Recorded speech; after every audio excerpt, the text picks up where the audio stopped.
T， 你在质疑我的同时，是不是应该先照照镜子，看看你自己？你还乐在其中呢？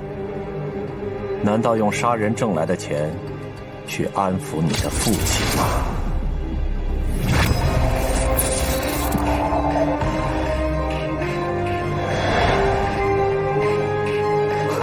说真的，你爸爸有没有夸过你？哦，我差一点忘了，你也应该没有告诉过你爸爸，告诉他，你研究的犯罪心理学是用来杀人的玩意儿。我是觉得没有什么区别，因为你永远得不到你爸爸的认可。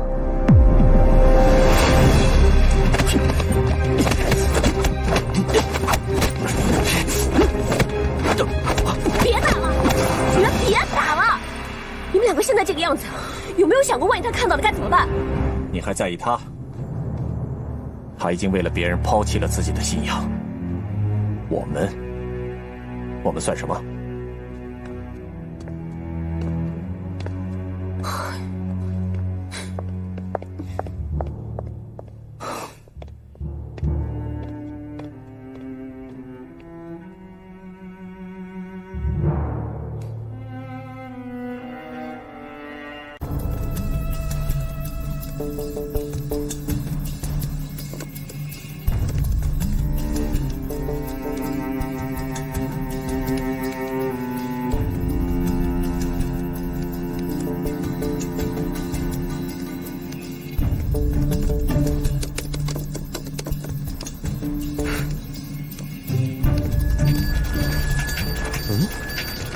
怎么回事？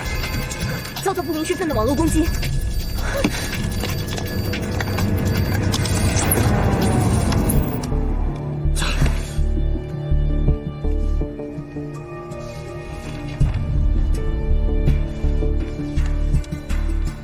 听说，如果当年我失忆、换身份这件事，都是字幕团安排的。他们干嘛当时不直接杀了我，反而让我活下来，留个隐患？我明天就会向局里申请，去调查5年前的事情。过不了多久，一定会真相大白的。你曾经是卧底的事儿，也就可以公开了。信家说要你注意身边的人，你怎么看？试试呗。试试？怎么试啊？你打算把你身边所有的人都试一遍？除了你。要我说，别人我不敢讲，周小传肯定不是。为什么？他那么二，人家字幕团也是要选人的，好吧？他怎么能当连环杀手啊？你也这么二，我不也选你了吗？我虽然很二，可他比我更二。还有冷面和唠叨，虽然跟他们在一起相处的时间不长，可是我真的不希望是他们。那许思白呢？那个家伙，肯定就更不是啦。这些年他一直在我身边，根本就没有半点异常。他所有的心思都在什么医学研究啊、法医鉴定上面。我觉得有的事情呢是可以装一装的，但有的事情肯定是装不了的。比如一个人内心的纯净、坚定的意志、纯粹的追求。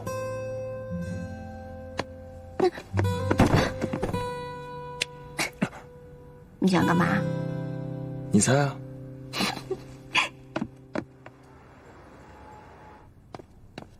报告。进来。韩真，该做的铺垫我已经做好了，跟上面的话我也没说死，我只是说，根据少量的迹象显示，单先生可能有漏网之鱼，我们没法立案调查。好说歹说，差不多磨掉了我半张脸皮子。上面总算是同意让我们先做一些秘密的调查确认工作，但是当年的档案详细资料涉及一些敏感内容，不能全给，只能给一半。要给就给全套，他们这算什么意思啊？你废什么话？天高皇帝远的，你拿了尚方宝剑，你还想卖乖啊？把你的傲气好好的放在案子上。是。韩琛，这事儿我就算正式交给你了。如果说我们的警队里头真的有犯罪分子混进来，你无论用什么办法，都得把他给我们揪出来。我们人民警察就是为了维护公平、正义、道德和真相。我们是人民安稳生活的基石，更是打击犯罪分子的尖刀。如果说我们这把尖刀上真的有污垢，那么我们哪怕是手握尖刀，洒尽热血，也得把它拿下。有句话不是说得好吗？不想亲手抓住犯罪分子的刑警，不是好刑警。我希望你们黑盾组不要让我失望。是。现在有什么怀疑对象没有？目前有一个人。拜拜，安神，你要的资料我给你。来的正好，我刚从信息中心回来。昨天晚上咱们被不明黑客给袭击了，其他资料倒没什么损失，就是关于5年前的帝都案件，还有亲家的资料遭到破坏。你看，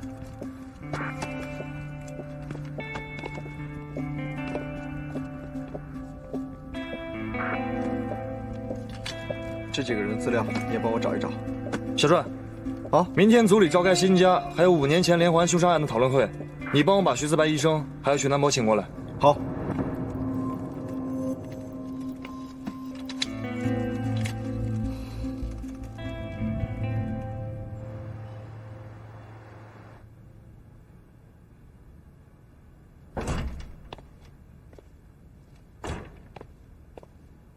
老徐，哎，锦溪，怎么有空过来？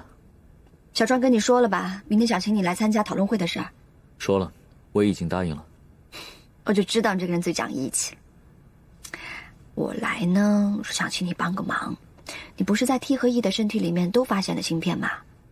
那有什么最直接的方法可以知道一个人的身体里面是不是有芯片？有2种方法，一种简单粗暴，一种迂回隐秘。我个人以为，如果是许南博那样的聪明人，无论哪种方式都会引起他的警觉。那你就先把2种方法都告诉我呗。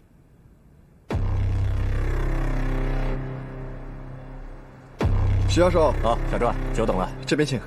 来了。哟，什么时候装的这个呀？最近有恐怖分子吗？哦，部署检测中心最近送来一批新产品，说是要在警局内试用，如果没问题的话，将来会投入更多的部门。哦，好，啊，请吧。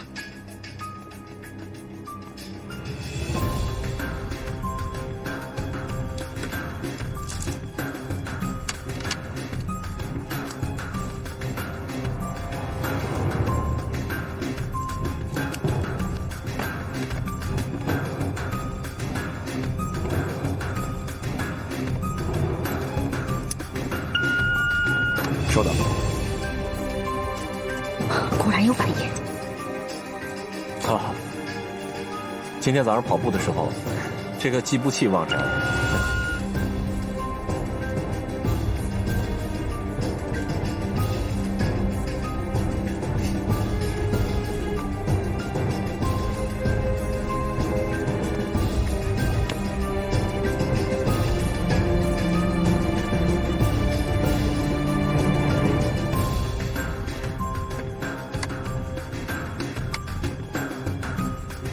许师兄，你来啦！小师妹，这位是韩晨，这位是我的师兄许南博。你好，你好，很高兴啊，你能答应到我们黑盾组来当顾问，就是看你的面子，我才答应来的。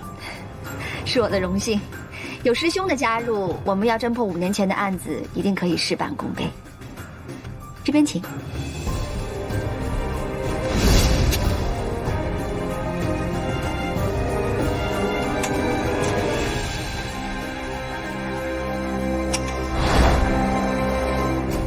那咱们开始吧，跟大家介绍一下我们黑盾组新来的2尊大神。其实大家在一起已经算是共事了一段时间了，但是都没有机会好好介绍。这位是徐四白徐医生，大家都认识了。江城第一快手，之前也帮了不少忙。这位是许南博教授，贝氏来的犯罪心理学专家，这次是特地来帮我们黑盾组忙的。上次的案子他也有帮忙。现在我们黑盾组有全省的刑侦精英，优秀的法医顾问，还有犯罪心理学的专家坐镇。这次5年前的案子重新调查，我相信我们一定能够挖掘出更多有用的线索。希望大家能携手，共同攻克这次的案件。是。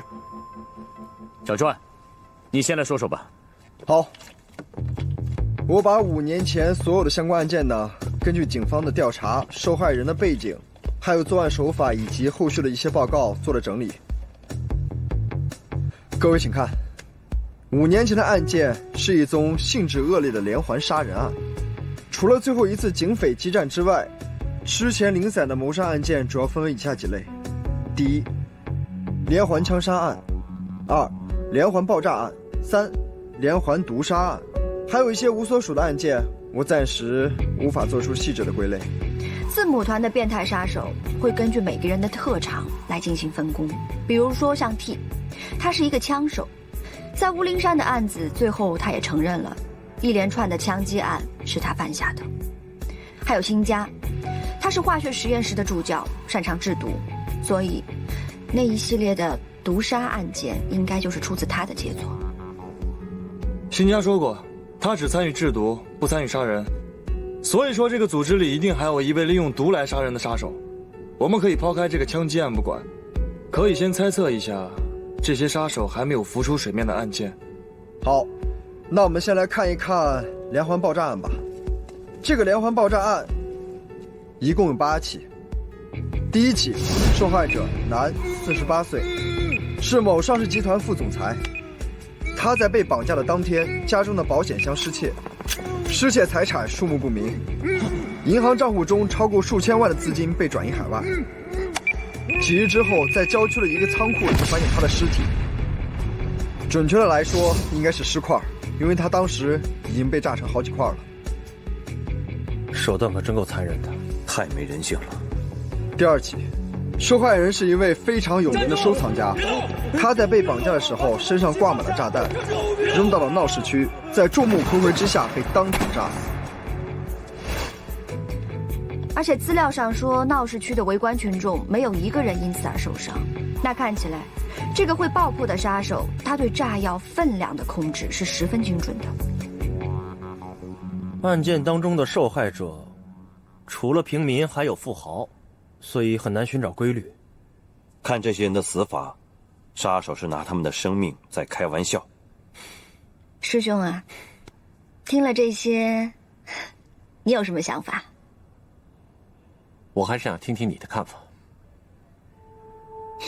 好，那我就先说了。首先，我觉得这个凶手是一个个性非常鲜明的连环杀手。他最显著的特点就是像个孩子。这一点，无论是从他对受害人的选择，还是爆破的方式，以及地点的选择，都体现了这个特点。他杀的目标有老有少，有男有女，看起来没有什么规律跟联系，比较随心所欲。他还多次改变爆炸的手法和地点，这些肯定不是杀手组织要求的。他就像是在不断地探索一些新的方法，更像是把这一切当成一场游戏。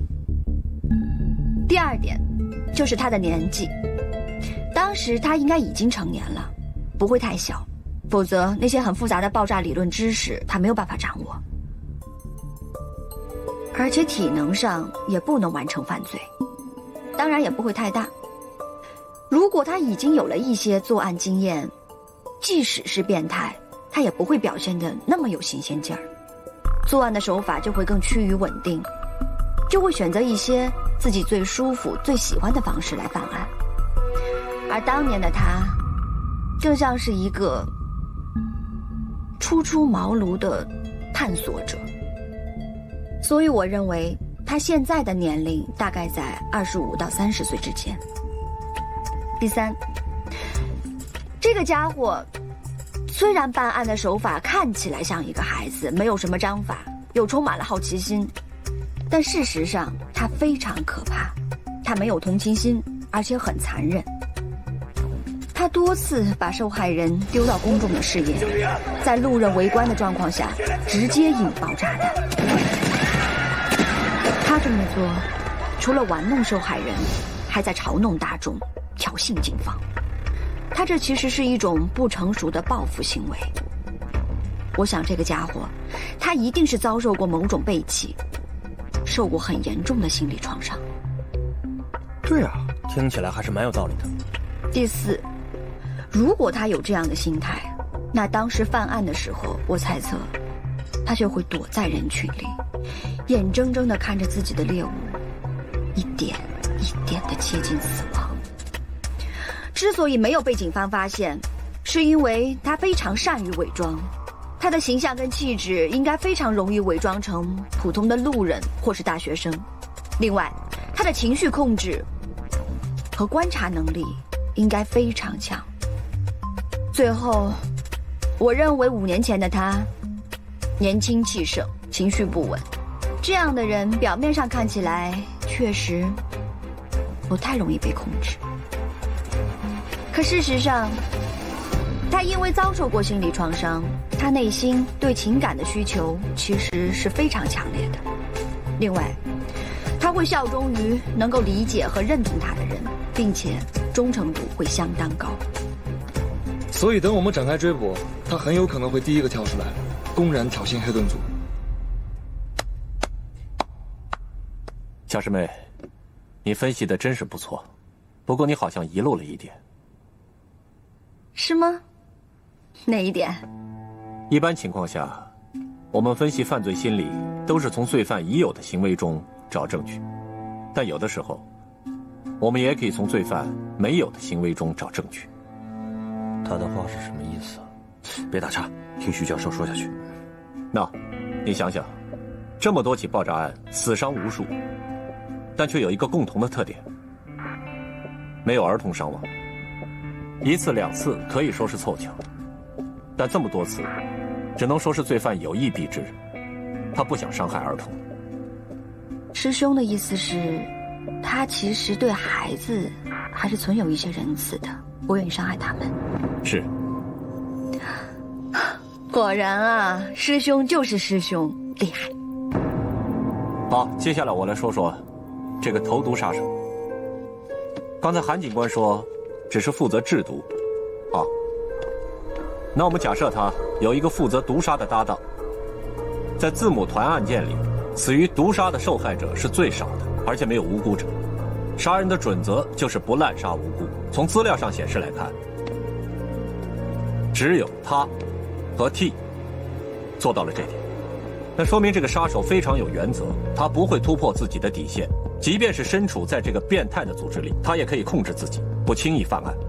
他是一个自律性很强，甚至可能和 T 一样，是一个道德观尚未完全泯灭的杀手。虽然杀得少，但是我们还是可以从他处理尸体看出他极其扭曲的内心世界。我们来看，这些照片上的死者都是因为服下剧毒而身亡的，但是他们的表情看着非常自然，衣着也很得体。如果说刚才那个爆破专家他想要的是支离破碎的残缺美，那这个投毒专家他所追求的就是端庄精致的高品位。师兄的意思是说，这些尸体都是被处理过的。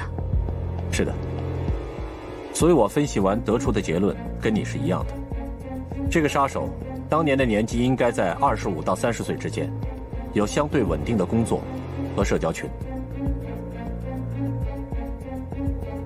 严格的自制和扭曲的疯狂同时体现在一个人身上。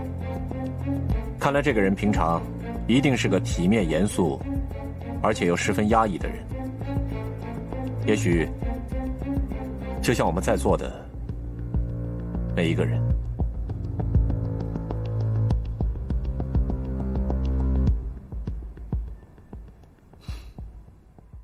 走，吃饭去。走。哦，吃饭，走了。小白，中午吃什么？我帮你带。我要这个工作已经有人负责了，你忙你自己的吧。老大，以前在江城的时候，哎呀，跟你说过多少遍了，你怎么记不住呢？一点眼力见儿都没有。不是，我以前在江城的时候都是我负责。你要是闲的话，就陪我们打拳。哎，放我！你们俩夹着我干嘛？你们，哎呦，放开我！一会儿想吃什么呀？不知道哎，没有什么特别想吃的。你想吃什么？要不我们还是去食堂吃算了。我说你能不能有点追求？你现在可是有主的人啊，想吃什么都有人给你买单，可别克扣自己啊。那我可得好好想想了。锦溪，我做了你最爱吃的牛肉饭，要不要一起？好啊，我好久没有吃过你做的牛肉饭啦。白小姐的午餐已经有着落了，不劳你费心。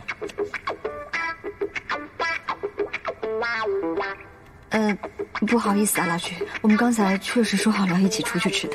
有什么好道歉的？从今天开始，你的午餐都由我来承担，记住了，不要再给别人添麻烦。不好意思啊，老徐，拜拜。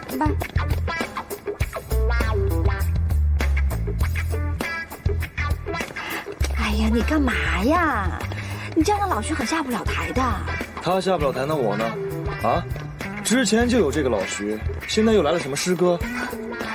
搞什么呀？你吃什么醋啊？全都是你酿的醋，我真就服了，哪儿找来这么个老婆？别乱讲啊！谁是你老婆？我很认真的告诉你，早点让徐思白断了念想，我容不下他。我跟老徐是兄弟，是哥们儿。再说，我的心思他应该都明白。就算他明白，但一见到你，没有人愿意想放手的。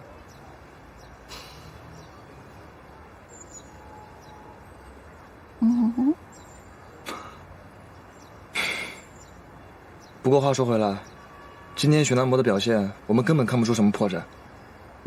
虽然有他跟陈丽江同时出现的监控画面，但这个证据确实是太弱了一些。要是他否认，我们一点办法都没有。他刚才通过了安检，就说明芯片根本就不在体内。可是之前 T 和辛家身上都有芯片啊，难道我们的猜测不对？不是字母团每一个人都会有的？如果是有人提前跟他通气，他把芯片取掉了呢？你是说局里有内鬼？我不希望有任何来自于内部的不安定因素。很简单，交给我，我有办法让那个人自动现身。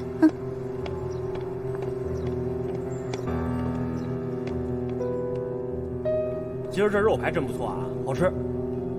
那打肉排那姑娘是不是看上你？你那块肉排比我大那么多。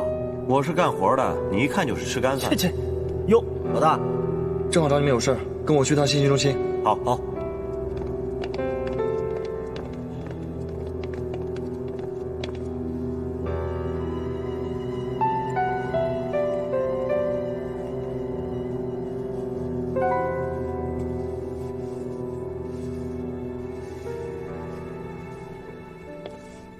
都吃过啦。哎，小师妹，怎么就你一个人啊？啊，韩晨和秦队临时开会去了，小庄他们去技术中心了。前几天不是资料库被盗嘛，很多资料都没有了。技术科的这些同事特别牛，恢复了很多。小庄他们一会儿就会带回来。恢复就好，这样我们侧写的范围就会缩小很多。确实。哦，对了，老徐，有些东西我想请你帮我看一看。这个呢，是5年前那个大案一些没有被公开过的资料。那除了连环爆炸、投毒，还有狙杀之外，还有一些案件还很难判断作案手法。比如说像这些受害人都是死后被人给肢解尸体的，所以很难判断死因。这么算起来，这个杀手组织除了那些我们已经知道的杀手之外，还有一个是比较精通解剖技术的。可是对于这个人呢，我们目前知道的资料还特别少。你帮我看看，看能看出些什么东西来。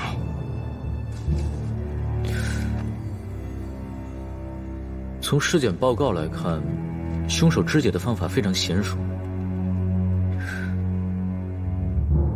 我觉得凶手是我的同行。你确定？我确定。报告说，尸体的切面是矢状切面，这是学过解剖的人才会的手法。尸体的切面平整，骨肉肌腱处理十分干净，说明凶手对人体结构十分熟悉，解剖技术精湛。那如果是这样的话，那岂不是……他可能是个外科医生，也可能是个职业法医。那除了能够看出凶手是学过解剖之外，还能看出其他别的吗？报告中说，凶手用高温烹煮的方法处理过尸体。虽然高温可以让尸体的 DNA 产生热变，但以现在的科学技术来说，要恢复死者的 DNA 信息也不是难事。他这样做除了给法医鉴定增加了麻烦之外，我觉得并没有多大作用。另外，尸体在人流量很大的车站以及公园附近被发现，一般来说碎尸是为了掩盖死者的身份，便于弃尸。但这个凶手显然不是为了这个目的，否则他大可以将这个尸体埋在人烟稀少的地方，或者干脆扔进河里。我觉得这两点非常矛盾。我觉得这个罪犯的性格非常分裂，他精通解剖技术，不是医生就是法医。他平常所做的工作就是治病救人，而心里面却藏着一个非常强烈的杀戮欲望，想要破坏、摧毁一切的分裂狂。哎，徐医生，这个犯罪心理学侧写倒挺像你的。我想我5年前应该还没有这么高的解剖技术吧。我这个师兄啊，就是喜欢开玩笑，你别听他乱说。心理侧写只是个大概的框架，并不是每个符合侧写条件的人都是凶手。徐医生，你不介意我拿你举例子吧？我不介意。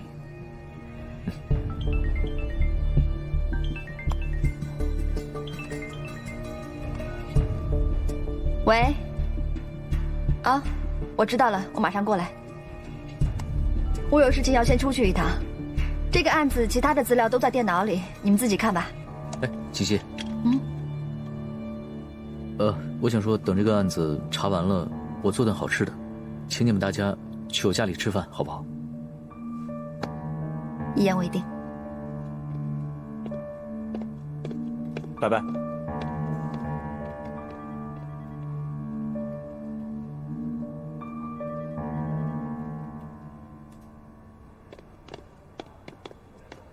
怎么样？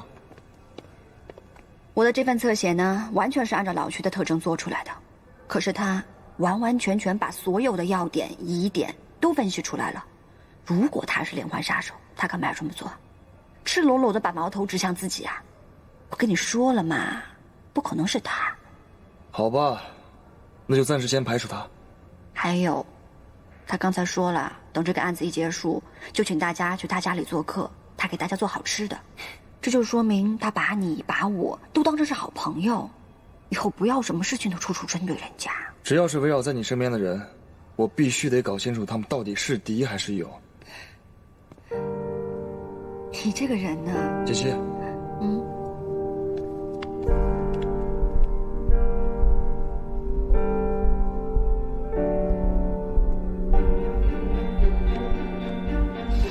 干嘛呀？这是在局里，万一同事看见。看见就看见，这样大家都知道你是我韩城的女人了。真是受不了你！哎，说正经的啊，刚才这个吻怎么样？要不要再来一个？神经病啊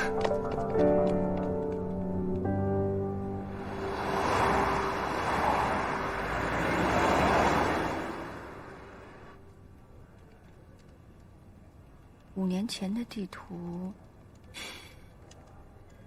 你把这块放大给我看。各位，告诉大家一个好消息啊！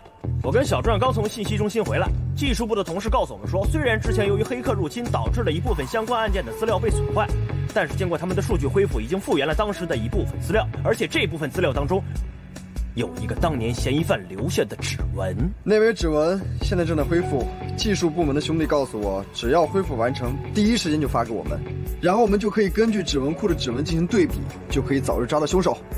而且我已经把一部分文字资料传到了系统内，大家可以登录查看。干得漂亮，老导。哎，等数据恢复以后，第一时间发给我们。好。那我先把筛过的犯罪嫌疑人名单准备好，等指纹一出来，第一时间做比对。行了，都去忙吧，等你们好消息。哎。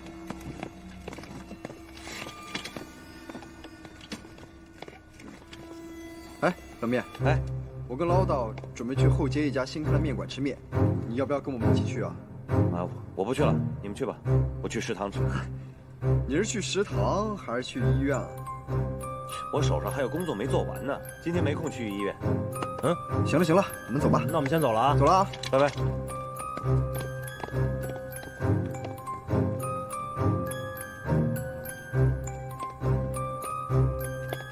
师兄啊，辛苦了。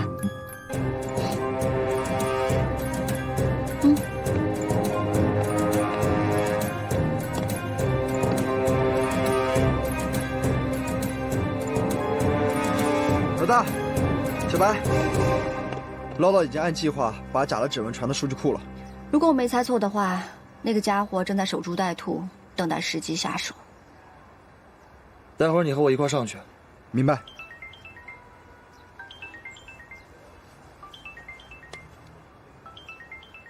是老徐的，接吗？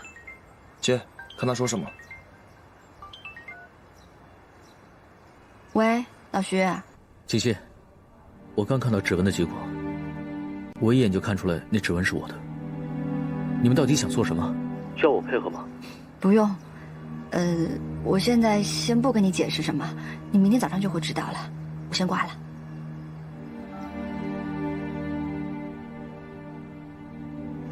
老徐完全什么都不知道，彻底排除嫌疑。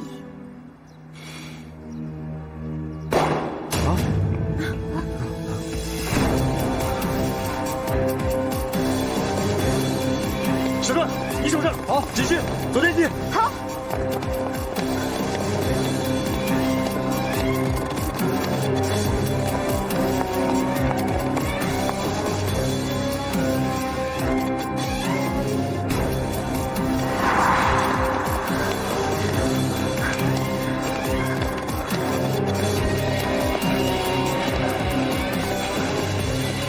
去那边。冷面。这边。冷面。冷面。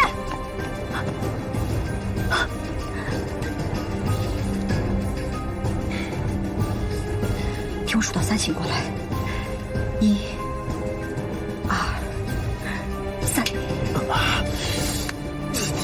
冷面，怎么样？许南博，许南博。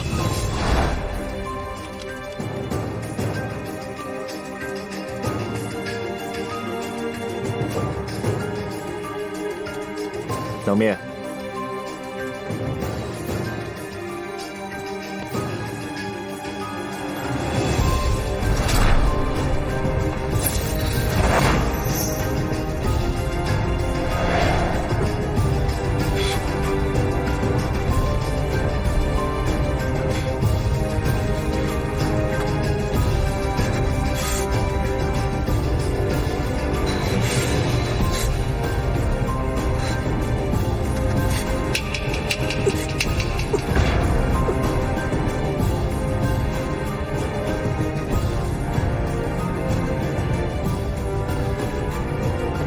你那么喜欢枪，开枪啊！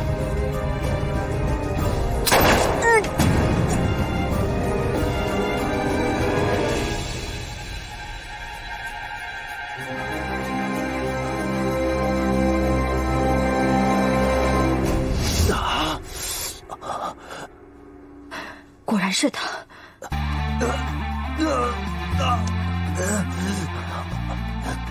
喂，小专，许南博打伤了冷面，你守住出口，别让他跑了。是我把许南博想得太简单了。我刚刚什么都不知道。冷面，不怨你，是他催眠了你，让你完全没有了防御能力。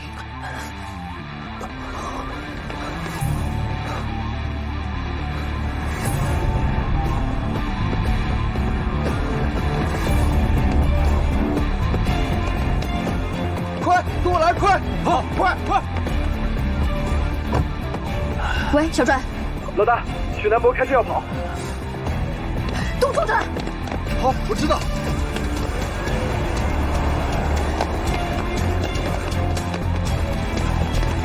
快！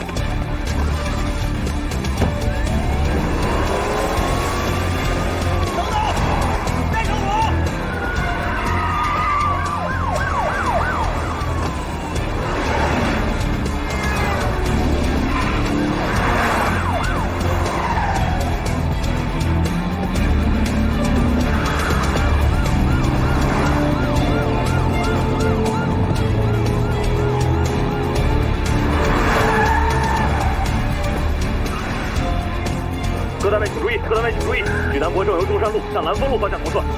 坐稳了。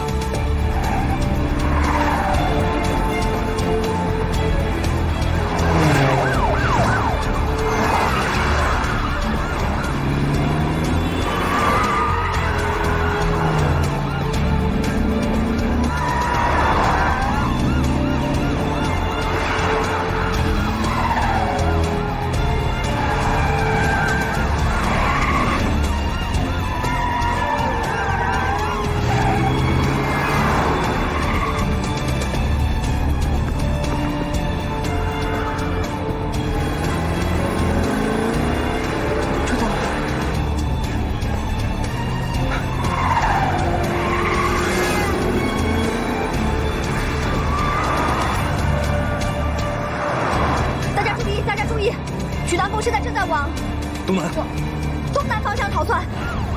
老大，小白，这到底怎么回事啊？我设了一个局，说有一枚有决定性证据的指纹被恢复了。即使偷做指纹膜替人打卡上班的人都能认清楚自己的指纹，何况是我们警察，有枪有指纹登记。所以我给每个人发的都是各自的指纹。如果是5年前的参与者，那他一定会做贼心虚去偷那枚指纹。我们让冷面在警局守株待兔，等着那个家伙行动。许南博果然上钩了，只是可惜他催眠了冷面，还打伤了他。大家要注意，行动的时候一定要注意安全。原来是这么回事，我明白了。快！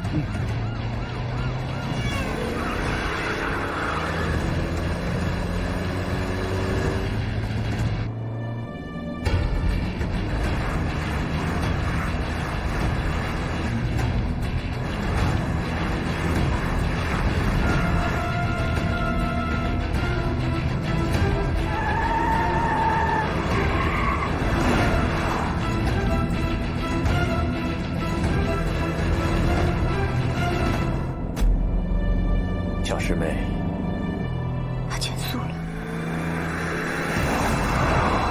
再见了。小心！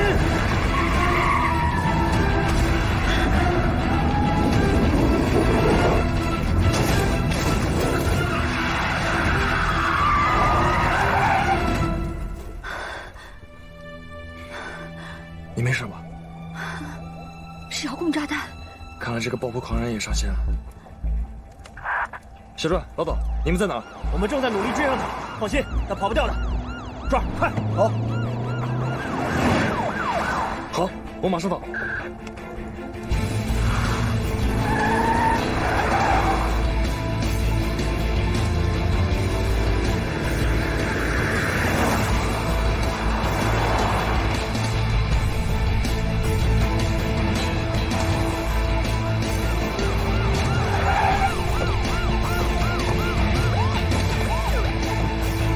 停车！停车！停车！站住！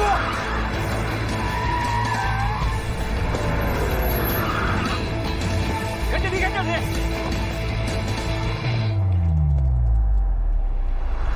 下车！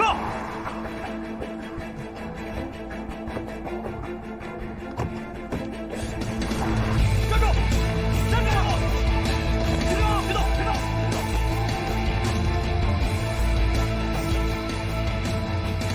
好啊。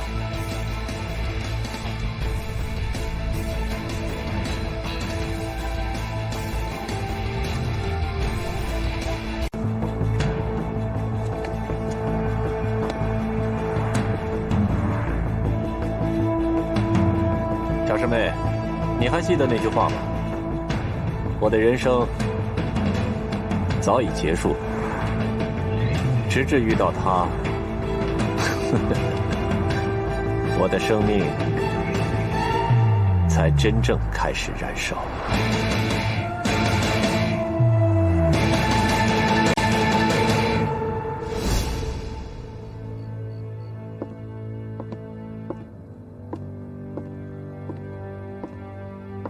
爸，你回来了。哦。哎，这不是我的论文吗？前2天院长找我讨论课题研究，怎么在您这儿啊？你是不是觉得自己写的特别好？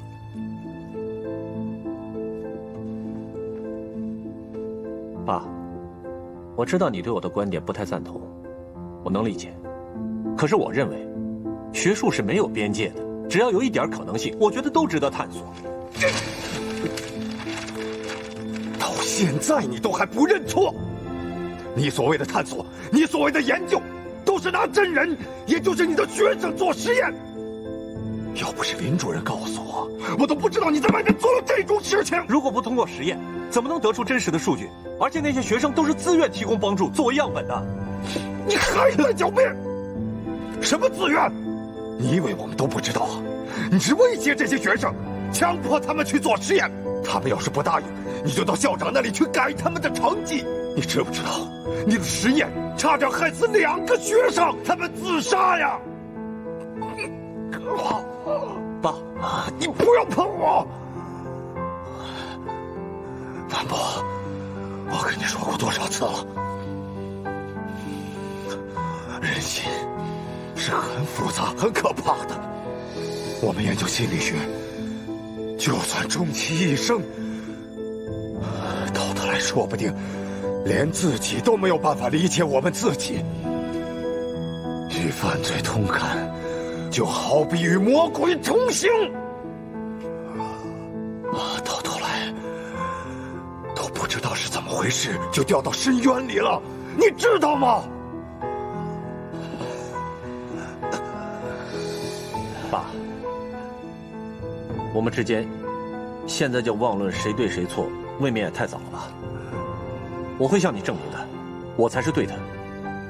你为什么就不给我这个机会呢？你走吧，爸。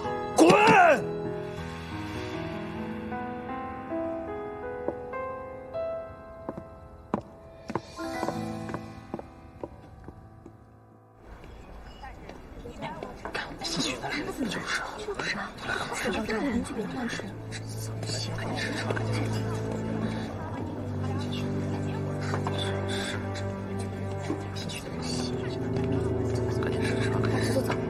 哎，你说这姓许的，他怎么能逼着人做那种实验呢？就是啊，我可听说了啊，自零期那个女生到现在晚上还睡不着觉呢。这学校领导给她做治疗，说她动不动就大发脾气，不是以为她杀了别人，就是别人杀了她。看她这样下去，不会真疯了吧？我是真不明白，这学界怎么能允许像她这种心术不正的人存在啊？反正啊，以后别跟那姓许的神经病扯上关系，人家背后有爹撑着呢，咱们可没有。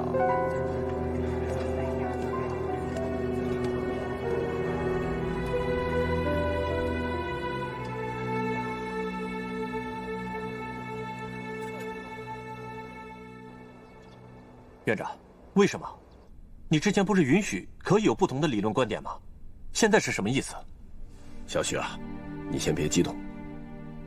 方案这种事情是要上校教务委员会去讨论的。虽然你是特聘研究员，就算是我支持你，我也不能一言堂啊。我知道了，是林主任不同意我的观点。照他这么做，以后学界就只有一种声音了。小许，你这么说可就不对了，显得我好像是个心胸狭隘的主任。我支持有不同的看法，但是要合情合理的声音。更何况毫无证据之下，你凭什么认为是我不同意你的方案呢？林主任，除了你，我实在是想不出其他任何人了。好了，小许，我已经说过了，你就不要再主观臆断了。总之这件事，你先放一放吧。啊，你们2位啊，都是心理学方面的专家。但是呢，小许，你毕竟是刚刚修完博士学位，在经验方面肯定没有林主任丰富。再说了，我想你们不要因为方案这种小事闹得这么不愉快吧？专家，呵呵，你们懂什么是心理学吗？啊，狭隘，可笑，我会让你们后悔的。哎，你怎么跟人家说话呢？就凭你这么有教养的行为，谁都不可能认同你的观点。我根本就不需要你们这种人的认同。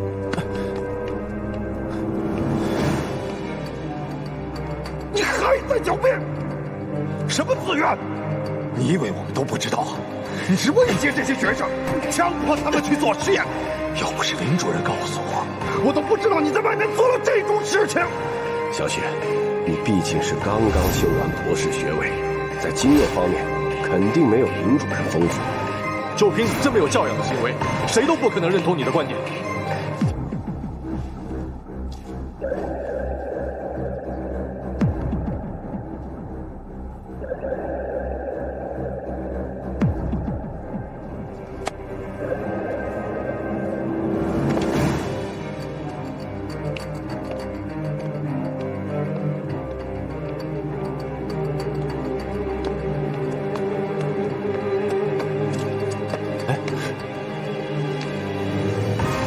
送给你内心的怪物，同样拥有怪物的我。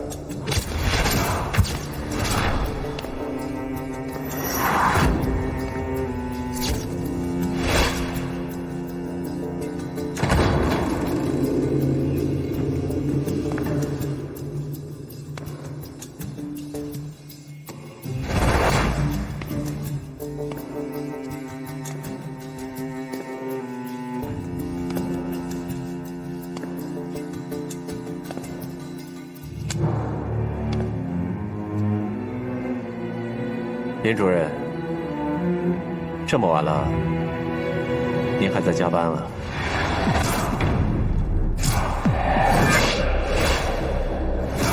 林主任，您在做什么？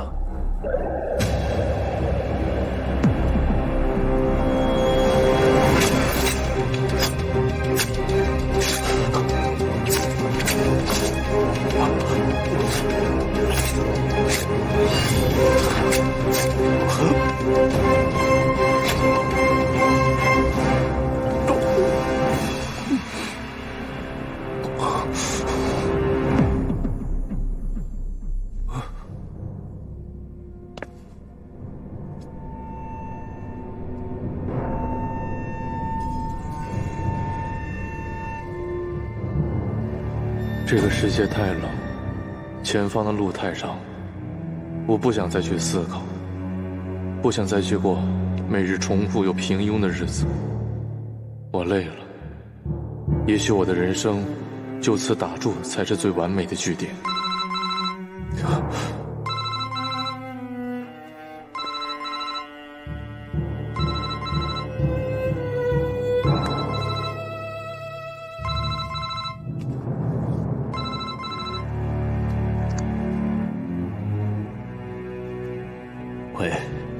喂，我们见过面的。怎么会是你？是你为我制造这场自杀的？当然。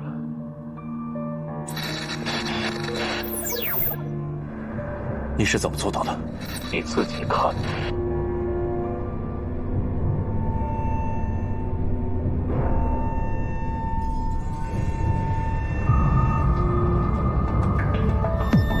你去死吧！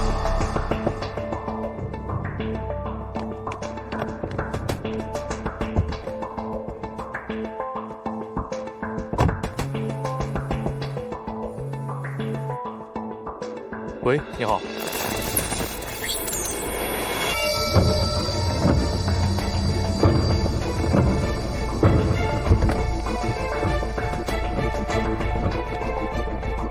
林主任好。林主任好。怎么这是？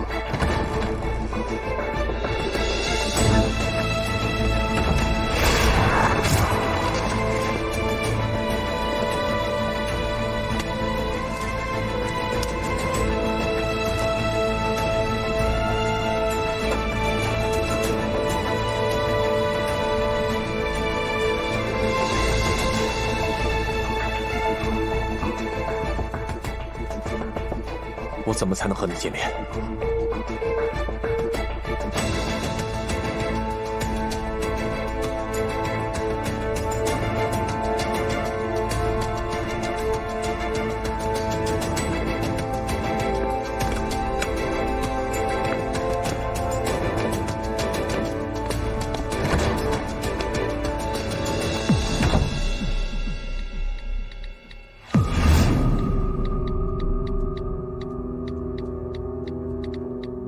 我只是不明白为什么他们就容不下我对问题的探索。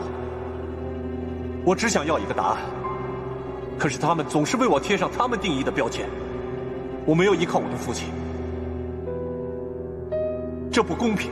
这世界根本就没有公平，真正对所有物种都公平的事只有一件，那就是死亡。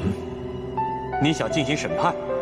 如果打算一个人对这世间进行审判，面对生命的消亡，不能这样自负。许多事向往庞大而复杂，个体会遭遇无数变节，但团体就不一样。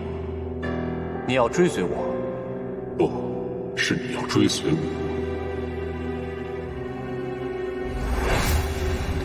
什么时候？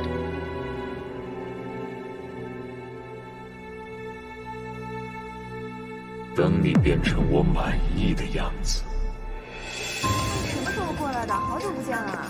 刚来不久。哎，我就在那个咖啡厅等你哈。你过来以后就跟我说。哦，有什么困难你就跟我说。哎，你女朋友最近怎么样？你有病是不是？来，别冲动，吵架是解决不了问题的，吵架是解决不了问题的。释放愤怒，心情好，不跟你计较。释放愤怒，动手吧，手吧。你去你的！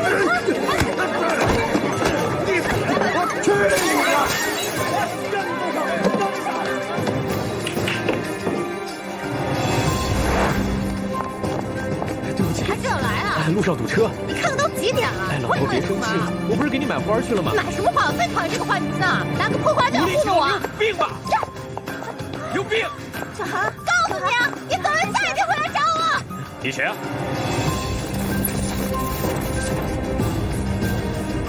你需要解脱。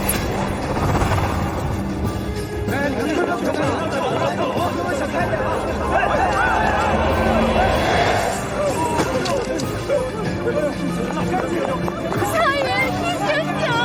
你这是干嘛呀？我再也不无理取闹了，你醒醒啊！你怎么开车的？有驾照吗？是开车太快了吧？在花园路和咸阳路交。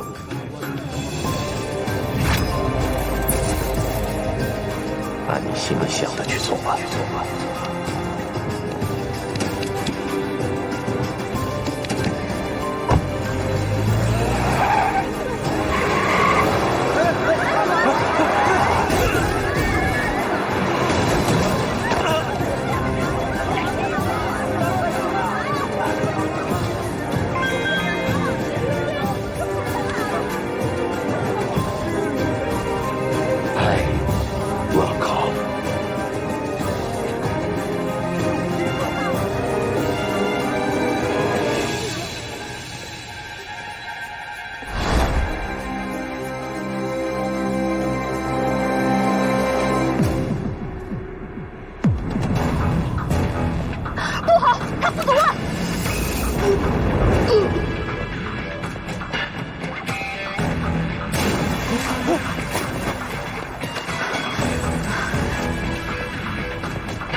去下游截住他。好，跟我走，走，快走！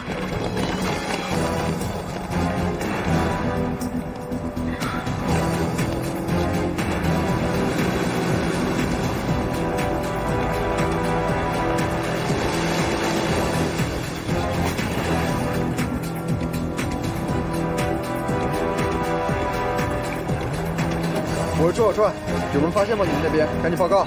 没有发现，没有发现。怎么办？接着，让他们那个摩托艇把附近周边都搜一下。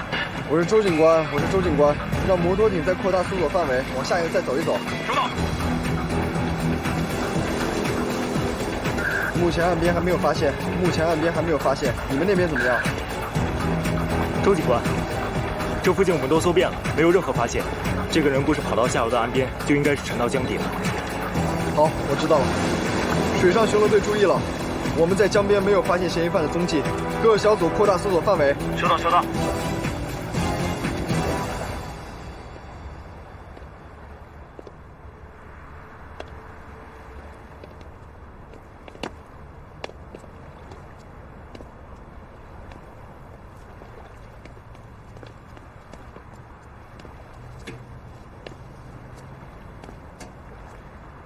我在想，许南博这个人，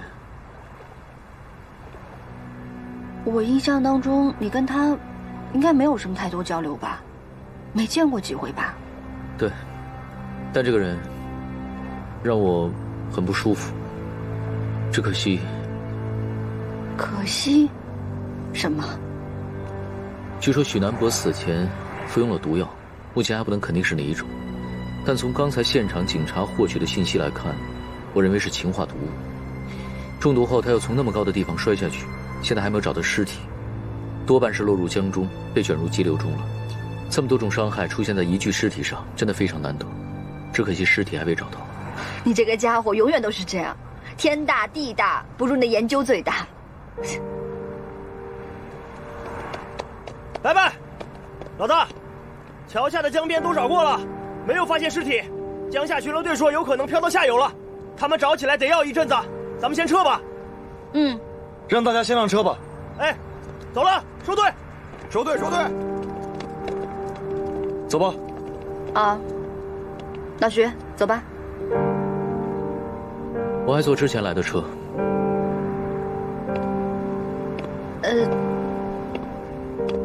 那你早点回去休息啊。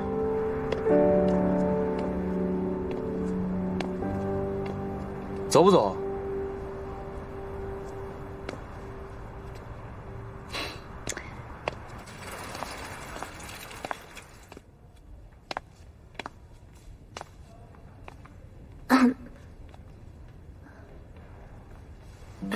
我得给你换药了。来。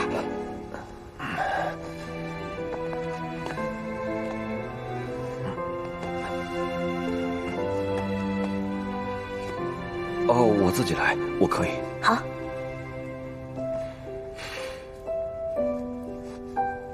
啊，我帮你吧。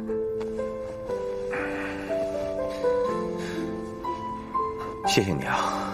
没事。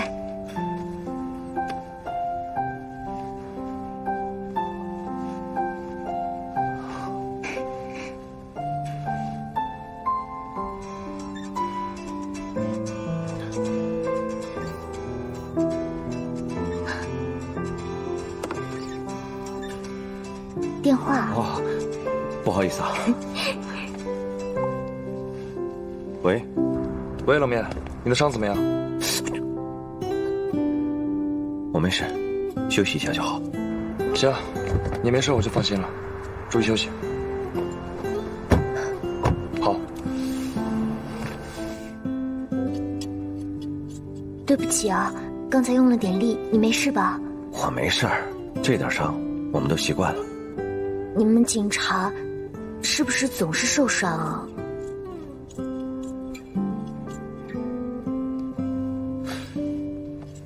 像你们做护士的，是不是经常给患者擦拭伤口止痛？嗯。那我们的职业还挺配的。你这么一说，我发现还真是哎。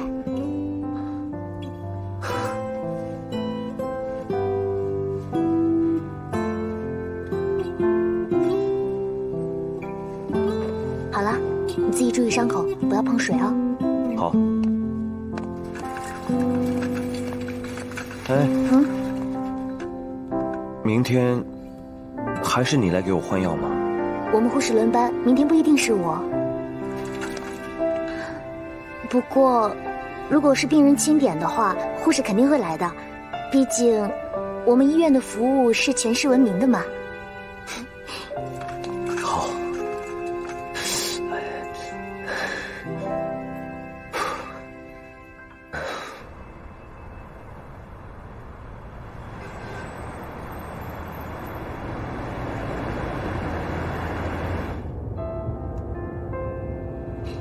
你这个家伙是醋坛子吗？知道你还当着我的面去撩人，白锦溪，我告诉你，这种事要是再有一次的话，我就……你就怎么样？我……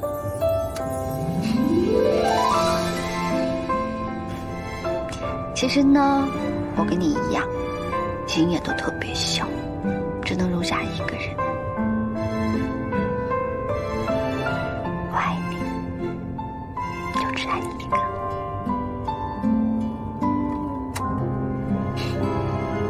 好了，坐好了，系好安全带。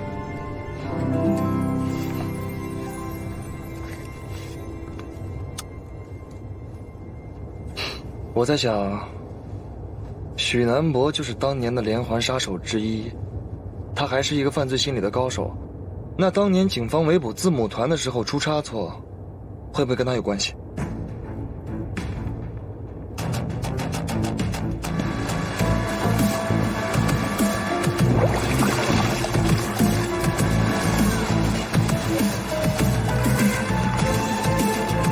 队长，怎么样？确定了吗？两岸附近都搜索过了，没有发现什么人。那边是兰江跟泽河的交汇处，咱们的船不能往那过了，要不然就回不来了。让人往下游喽，我去通知刑警队。是，注意安全。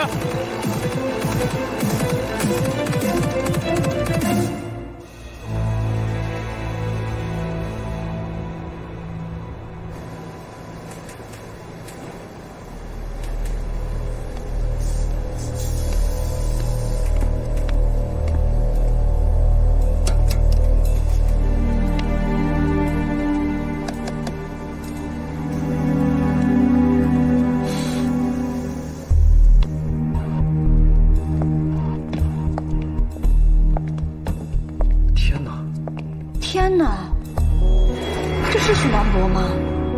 都面目全非，根本认不出来了。这的确是水上打捞队送来的。林队长说，许南博的尸体在向下游漂的时候，经过2个险滩，那里有很多大石块，尸体经过不断的摩擦，就成了现在这个样子了。这里共有2条江流，许南博落入的是最终汇集入海的兰江。兰江每年泥流量很大，在本市的这一段又因为和泽河交汇。虽说现在不是汛期，但是一个拱角高于水位0.25米以上，拱角未淹没于水面，拱顶底面超过水面1米以上的桥梁都有可能被水流冲击垮塌，何况这一具血肉之躯呢？这是挂住尸体的那几块石头，我让林队长一并送过来了。尸体的骨折撞击伤做切片后还原，二者完全相符。还有一种可能，这个人被同一块石头砸得面目全非之后，被人丢到了水里。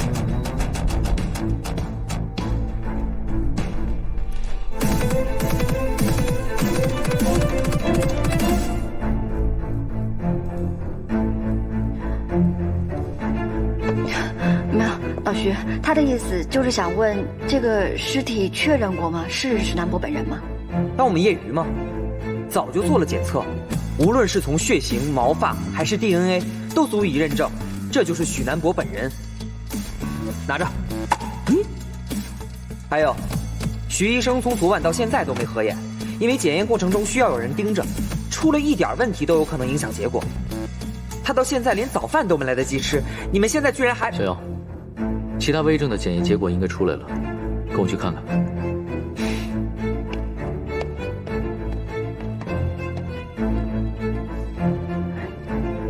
你呀，走了。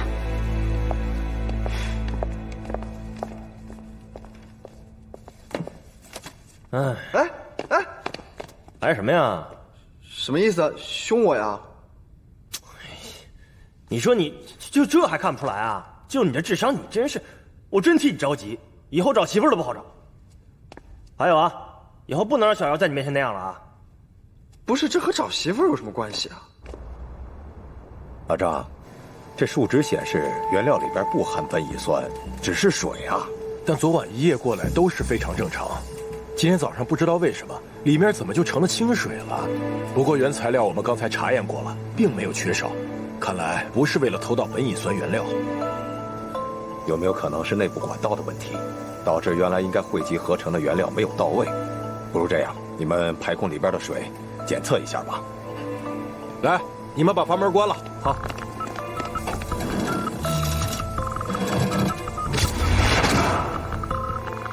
何老师、吴老师，管道里面已经排空了，你们看一下，应该没问题了吧？老何，这压力位不对啊，很有可能管道里面有地方被堵住了。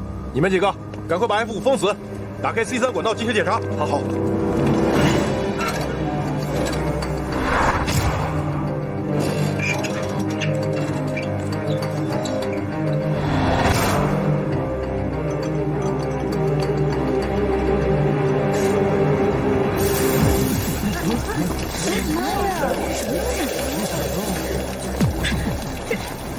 是硫酸，快点东西！快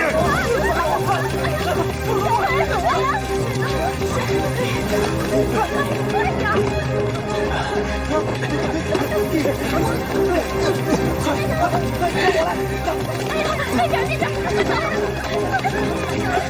快点！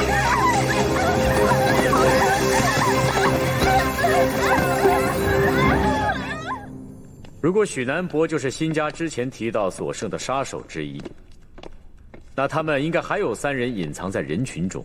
对许南博，我们都知道些什么？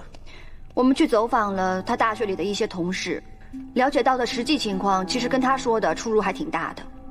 他之所以转到临床心理学，并不是像自己说的是为了正义想救人，而是因为他的学术观点比较偏激，他喜欢做一些极端过激的实验。学校对他的意见也很大，想要把他辞退。还有，他跟同事的关系也不太好。他父亲曾经主动反对过他的学术观点。在他父亲去世之前，他们的父子关系都很紧张。我想，这应该是他加入字母团的一个很重要的原因，就是他要得到认同存在感。对了，鉴证处那边正在对许南博车里的微量物质进行分析，可能还会有些线索。秦队，海神，不好了，城郊蓝胜化学工厂发生特大泄漏，伤亡惨重。蓝胜，如果没记错的话，这是一家已经获得国家允许生产和合成苯丙酮的工厂。苯丙酮涉及甲基苯丙胺，也就是冰毒的制造。韩琛，你联系缉毒大队，一同调查。好。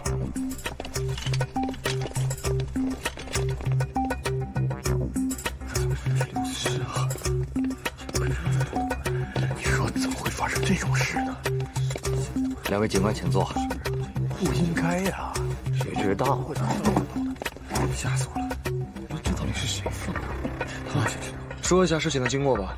首先得说明，记录显示厂里的原料苯乙酸并没有失窃。凌晨上夜班的工人发现反应池的情况异常，就暂时停止了那条线的运转。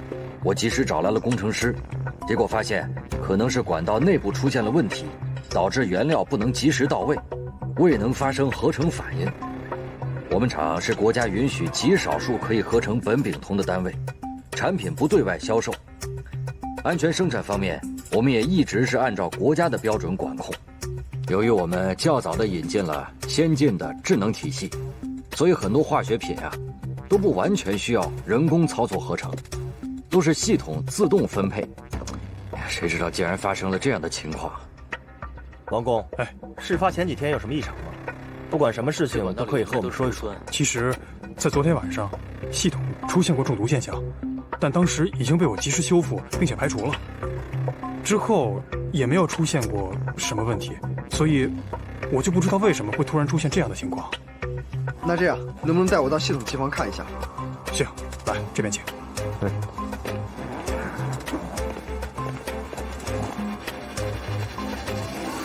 也就是说，发生这种事情，除了硬件，也有可能是系统的问题。那为什么你们不检查管道之前先确认呢？这个问题，何工程师，你说一下。我们此前咨询过，计算机工程师说，此前系统曾经出现过异常，但很快就排除了。问题有可能出在硬件设备上，所以我就叫上老吴和老张，一起去查看。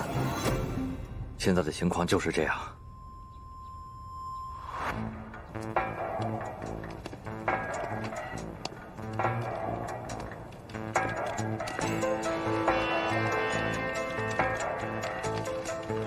王工，你说我们这个原材料苯乙酸，如果未按照指定程序进入指定轨道的话，它会去向哪里？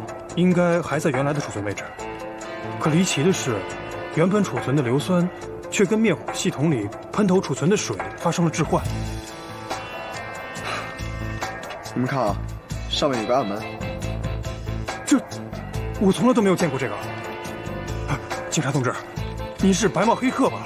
嗯？什么白帽？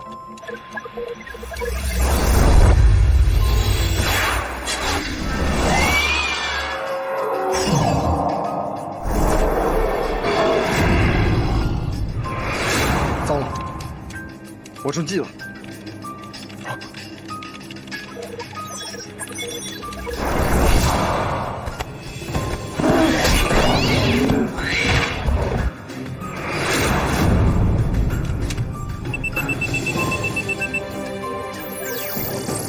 嗨，Loser，I'm R。不愧是 R， 真厉害。虚拟也好，现实也罢，人这一生能接触的不过是沧海一粟罢了。在这个世界上，但凡是想要控制网络和人工智能的人，最终都会被网络和人工智能所取代。科技发展的越快，我们离死亡越近。你又开始说这些我听不懂的。不过没关系，因为接下来离我出场也不远了。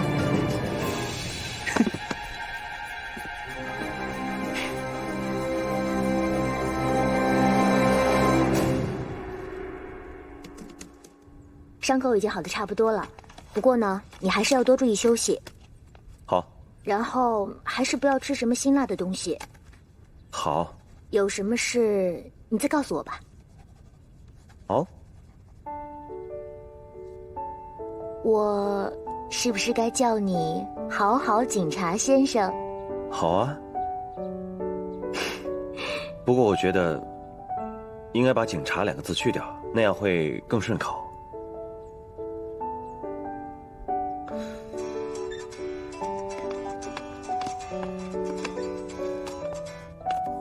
喂。好。我明白。我现在可不可以出院？你的伤还没好，不能出院。可是我有件特别要紧的事，现在必须要去做。比你的伤还要紧，比你的命还要紧吗？警察的命就是随时为国家、为人民准备的。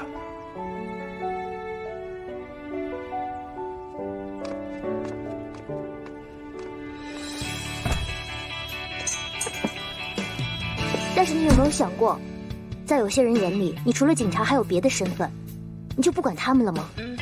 这个问题，等我回来再告诉你。我只是去调查，不会有危险的。你放心，等我。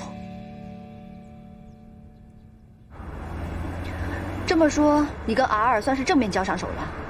对啊，但是我太没用了，竟然给输了。输就输了呗，工厂泄露又不是因为你输了才发生的，恰恰相反，正因为是你发现了这暗门系统，才确认了是 R 入侵系统，这是人为作案。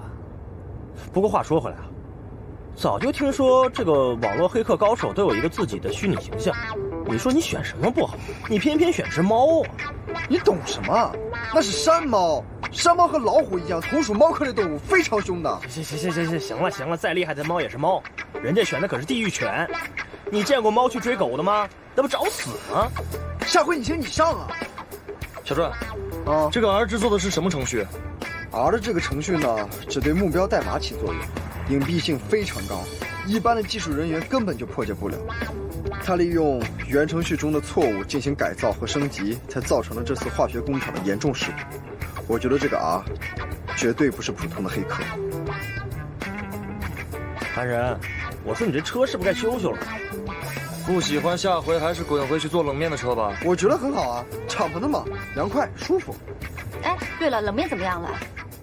哦，冷面啊，小姚之前说，从许南博的车里遗留物证来看，发现他昨天去过市里的植物园，冷面正带人去调查去了。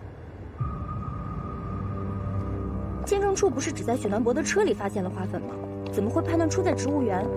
那个是大叶杜英的花粉，热带乔木。对生存环境有极高的要求，在我们这儿如果没有专业的照顾啊，是根本无法存活的。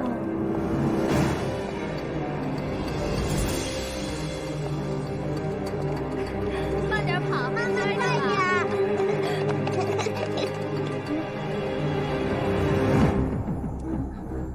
妈妈，这个铜箱软软的，好可爱。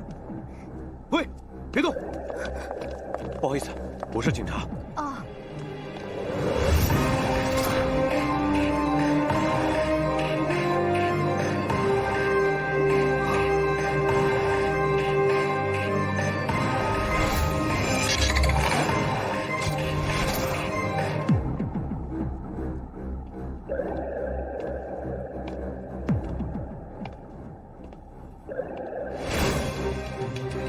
也绝对不能白死！我要韩缜血债血偿。